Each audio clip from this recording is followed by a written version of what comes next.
Alright, everyone. So, I just wanted to make this video and just try to do it off the cuff. I haven't scripted it or anything like that, but I've thought about saying this for a very long time, so I feel like I have it scripted in my own head. I don't care about this being great or anything like that because I just want to put stuff out there. As long as it's okay and I can get better, then it's fine. So the purpose of this little video is talking about whether or not something is worth it. Is the juice worth the squeeze? And for me personally, I would talk about Taekwondo. So when I started Taekwondo, it was an investment where I thought to myself, I want to learn how to defend myself, and I want to learn a really fantastical skill. So I wanted to do all the flashy moves, all those flashy kicks, everything like that. So, anime and TV films, all that kind of stuff, it really inspired me. And I went to the class, and I was quite lucky because the class I went to, where I grew up, was very good. It was authentic ITF Taekwondo, and the instructor taught it in such a way where the techniques were very powerful and true to the origins of the art. Fantastic stuff. Loved it. Felt very empowering. Everything was very encouraging, and I did feel like I was getting better, and I absolutely did get better. And I've continued to improve since then.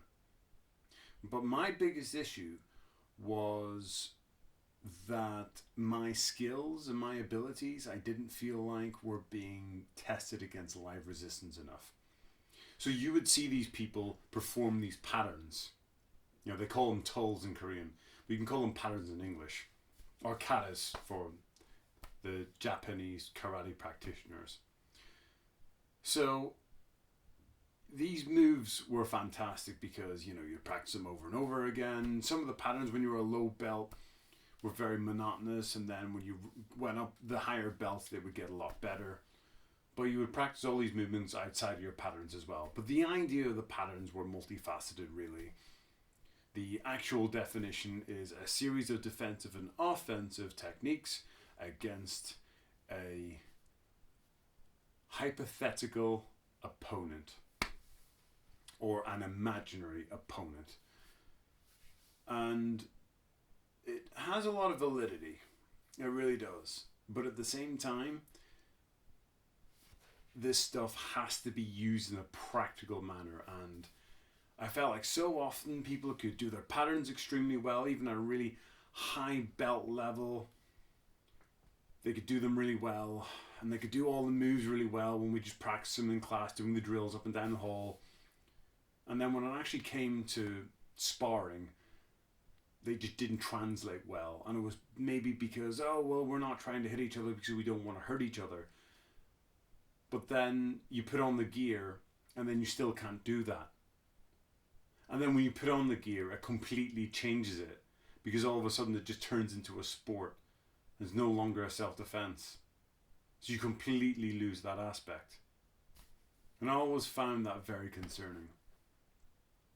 So after that, I would leave. I would go on to university, and I would join other clubs.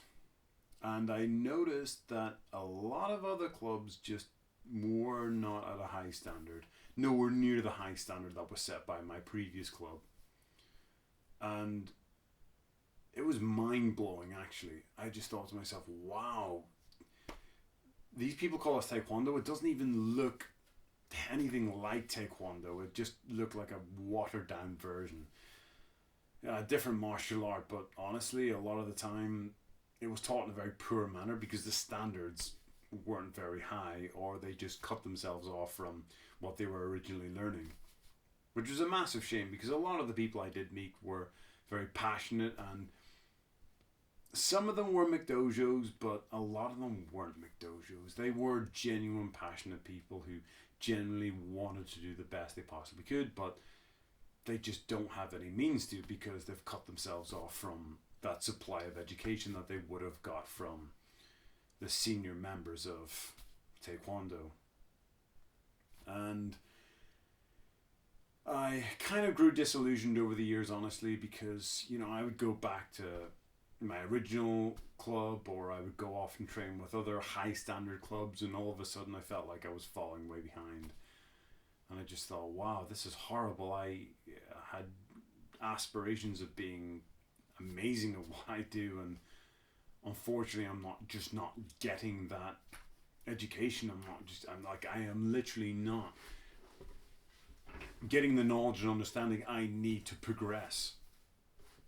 And sometimes you would have to bang down the door and demand some answers, and then when you did that, unfortunately, a lot of the time they just didn't have the answers for you, so you had to go off and do seminars at other clubs to find the answers.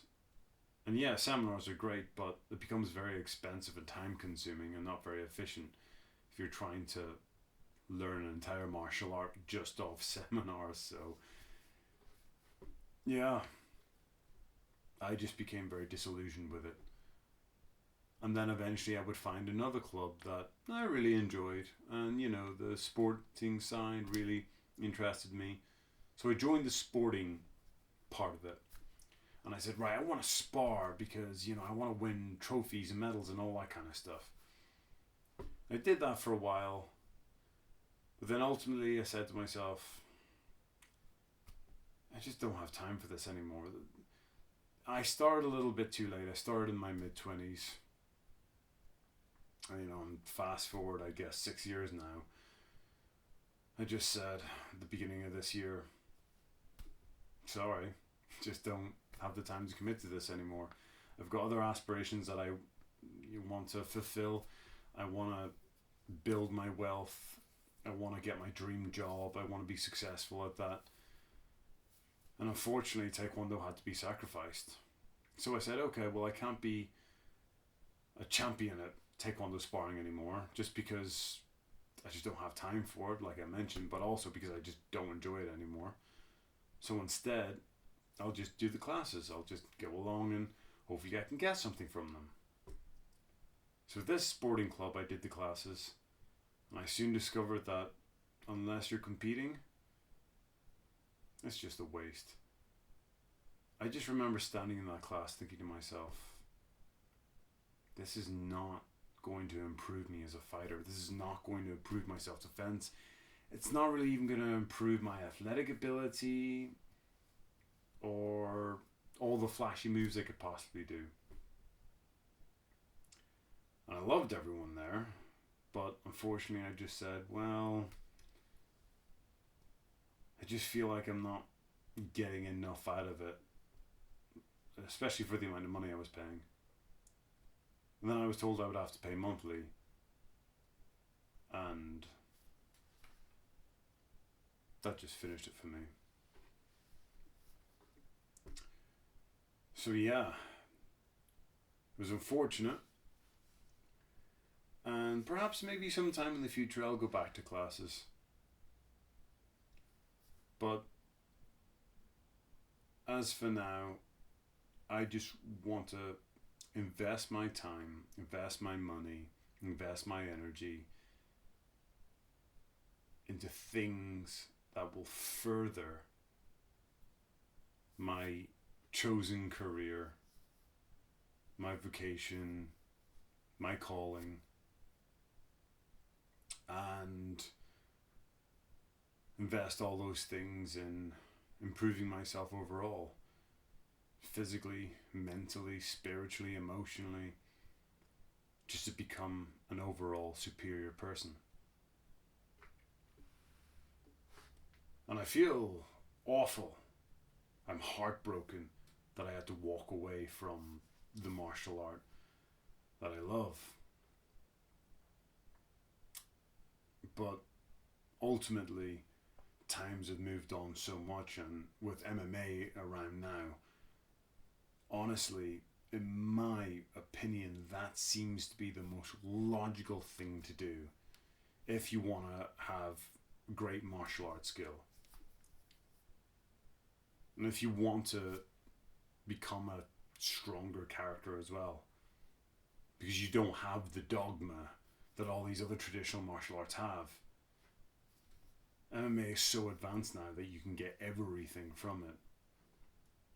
That's not to say that it's going to replace traditional martial arts, but that's to say that it's going to be the next step in your martial arts journey. So, what do you have to say to yourself?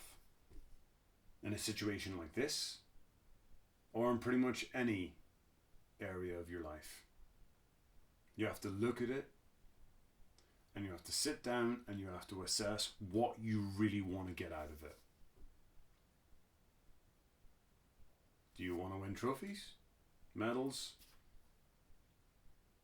Do you want to better yourself in a way where you're smarter, you're fitter, you're faster, you're stronger? Do you want to socialize with people? Is that what it's about? Because you want to have a tribe. Those are all understandable reasons and perfectly valid. But please, when you make this decision, know exactly what you want to get out of it first. Because that's the difference between going into something and wasting a lot of time, money, and energy, and getting something that will truly enhance your life. Is what you're doing worth the investment?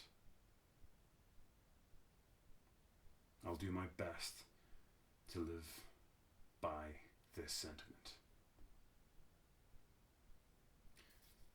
Thank you for watching, and all the best.